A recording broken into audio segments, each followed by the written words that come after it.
Today in this video, we're cooking from the Disney Princess Healthy Treats, and we're making the gray stuff, more formally called Mrs. Potts Gray Stuff Mini Toasts.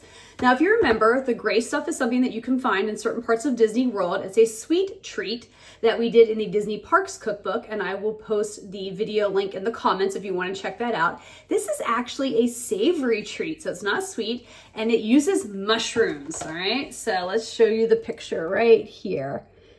So basically what we're doing is we're making this mushroom pate type dish that we're gonna put on these little mini toasts, and I bought these little bruschetta things that we're gonna put them on. It's a snack or an appetizer or a little side dish for you to munch on. So we're gonna get started with it and see how it turns out.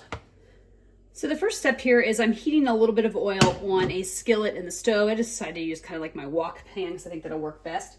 Now this calls for 3 different types of mushrooms, and it says to thinly slice them. I cheated a little bit. I bought the pre-sliced mushrooms. I bought the regular kind of white button mushrooms, the shiitake, and it calls for cremini, which I don't have, but I got the baby bella here. So those are my 3 mushrooms. Now that this is preheated here, we're gonna go ahead and add a minced shallot to the pan. Now that my shallot is nice and sauteed, I'm gonna add some garlic. And now I'm gonna add the mushrooms. Now it says to add a cup of the bella ones, basically, which is like the same thing as a cremini mushroom. Which is basically what this is, and the other ones are half a cup. So I'm going to just do that, and then I'll do about half of these.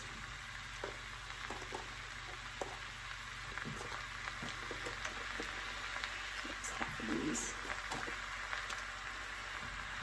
And I kind of break up a little bit of them as I go with my hands, just to make them a little bit smaller.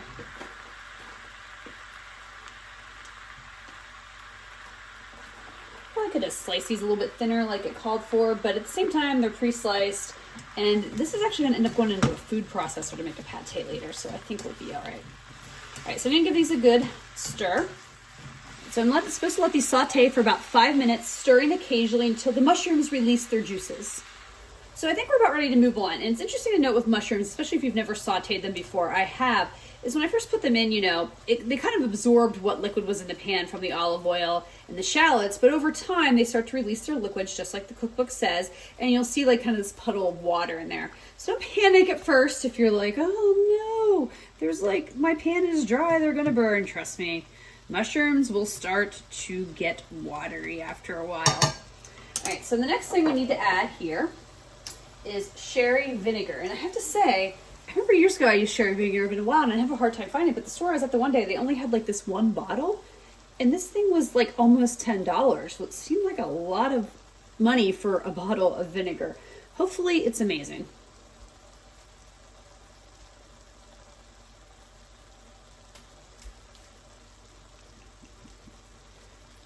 So 2 tablespoons of this. I forgot to mention that when you add the mushrooms to the pot, it also mentions that you could add some dried thyme. I'm not a huge thyme fan. I'm currently out of it. I'm out of time for a lot of things, trust me. But I was like, nah, I'm not going to bother. And along with the sherry, there is some salt that we're going to add as well.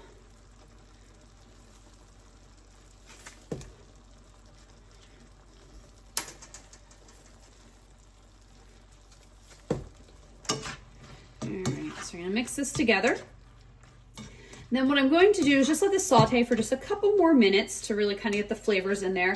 And then I need to let it cool for a little while. Once it's cool, I'll put it into the food processor and we'll make more of the pate. Mushrooms have chilled, so I'm going to add some walnuts, and it says use toasted walnuts. I just got like pre-made chopped walnuts because that just is easier for me and I think saves a lot of time. I'm all about saving time if I can. I'm going to add my mushroom mix.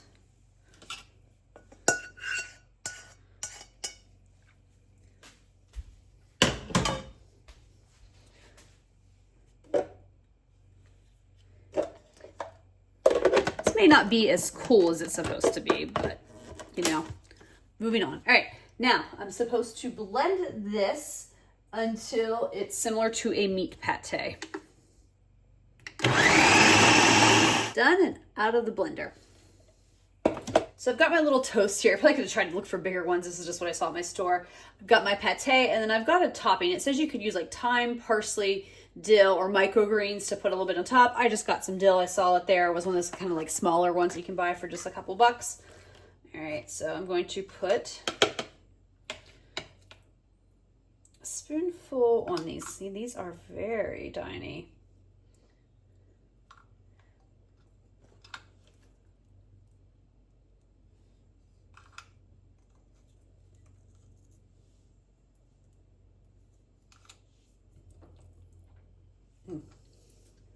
Comment the color-wise, the brown, you know, can be a little unappetizing. All right, now let's just put some little sprigs of dill on these.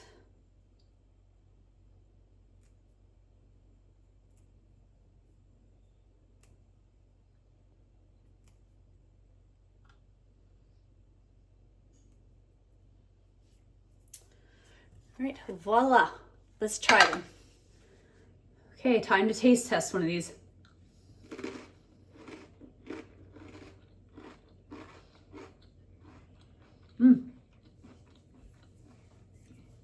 Yeah, that's really good.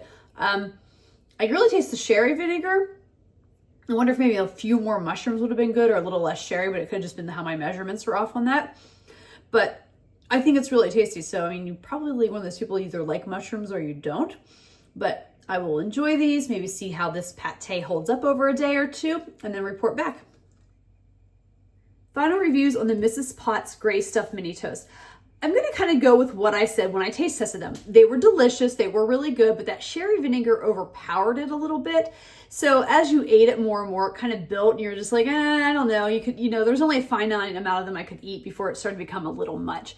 I think if I were to make this again, I would definitely add a little bit more mushrooms or maybe cut that sherry vinegar down a little bit because it just was too much. And I really wanted that mushroom flavor to come through because that to me is the star, is the mushrooms. So let's get into the rankings. And the first is the ingredients on a scale of 1 to 5. And that's a combination of how easy are they to find and cost for what you get for this. And I'm gonna give this like a 2.5.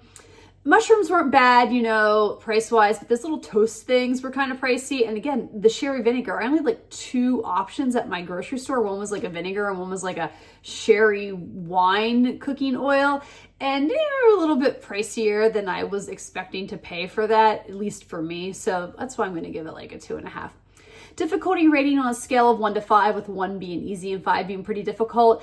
I'm gonna give this one a 2. I don't think it was super hard, especially if you're like me and you just buy the pre-cut mushrooms because, that saved a ton of time, for not having to pre-slice mushrooms, and they were already rinsed and everything too. So I think that was pretty good, but otherwise you're just sauteing it, letting it cool, putting it in the blender. There's a little time involved because you kind of have to let it chill for a little bit before you blend it all together, but it's not super hard. I think most people could easily do this. And then would I make this again on a scale of 1 to 5, with 1 being absolutely not and 5 being absolutely for sure, loved it, hate it kind of. And I'm going to go right in the middle to neutral 3. I did enjoy it enough. My husband was only so-so on it. So it's one of those things that I could see myself making if I was maybe having people over. I think it would be a great little snack or something to add to a charcuterie board, but I wanted to make sure if I did it when people were coming over that I know like mushrooms, like my friend Val, that I'm gonna give a shout out to if she's watching. I know she likes mushrooms. I could see her maybe enjoying this, so maybe I would make it for then. So I'm not ruling it out, but I didn't like it enough that I'm going to commit to making it in the future.